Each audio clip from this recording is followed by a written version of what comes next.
સુરતના લિંબાયત વિસ્તારમાં ખૂની ખેલ 9 વર્ષના દિવસે યુવકની હત્યા કરવામાં આવી। 24 વર્ષીય જયેશ પટેલની ચપ્પુ મારી નિર્મમ હત્યા કરવામાં આવી। સ્મીમેર હોસ્પિટલમાં પરિવારે મૃતદેહ સ્વીકારવાનો ઇનકાર કર્યો। એટ્રોસિટી એક્ટ હેઠળ ગુનો નોંધવાની પરિવારે માંગ કરી। જ્યાં સુધી એટ્રોસિટી એક્ટ હેઠળ ફરિયાદ નહીં લેવાય ત્યાં સુધી મૃતદેહ સ્વીકારવામાં નહીં આવે। લિંબાયત વિસ્તારમાં સામાજિક તત્વો બેફામ બન્યા હોવાથી લોકોમાં રોષ જોવા મળ્યો। ઘટનાને પગલે પોલીસ દોડી આવીને પોલીસે વધુ તપાસ શરૂ કરી।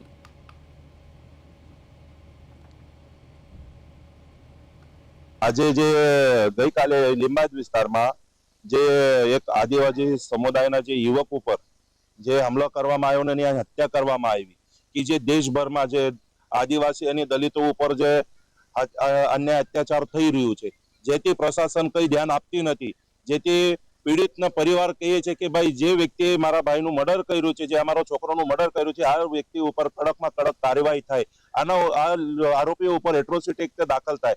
પણ તથા જે તંત્રના અધિકારીઓ છે આના ઉપર કંઈ ધ્યાન આપતા નથી। કેવી રીતે ચાલી રહ્યું છે દેશભરમાં કે જેથી દલિત પીડિતોને ઉપર જ્યારે અન્ય અત્યાચાર થાય ત્યારે સુધી કોઈ આવતું નથી। આની ખોટી રીતે જેથી ગરીબના યુવકોને મારવામાં આવે, આની હત્યા કરવામાં આવે તો પણ તંત્ર ઊંઘેલું હોય। આના પાછળ કોનો હાથ છે?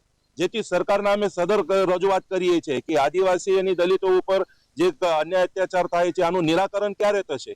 અમે આની આશ જોઈ રહીએ છીએ। પણ તો પણ અથવા જે જયેશ પટેલ ઉપર જે હત્યા કરવામાં આવ્યું છે તો અમારે બધાની એક જ માંગણી છે કે જે હત્યા કરનાર છે, જેથી આને ખબર પડે છે કે આ એક બુટલીગર છે, આનો મોટો દારૂનો અડ્ડો છે, તો પણ અથવા આ લોકોની તાકાત કઈ રીતે મળે છે? તો આવા નાલાયકો ઉપર એટ્રોસિટી એક્ટ દાખલ થાય અને આના ઉપર કડકથી કડક પગલાં ભરવામાં આવે, આવી અમને સરકારથી અને પોલીસ તંત્રથી માગણી છે।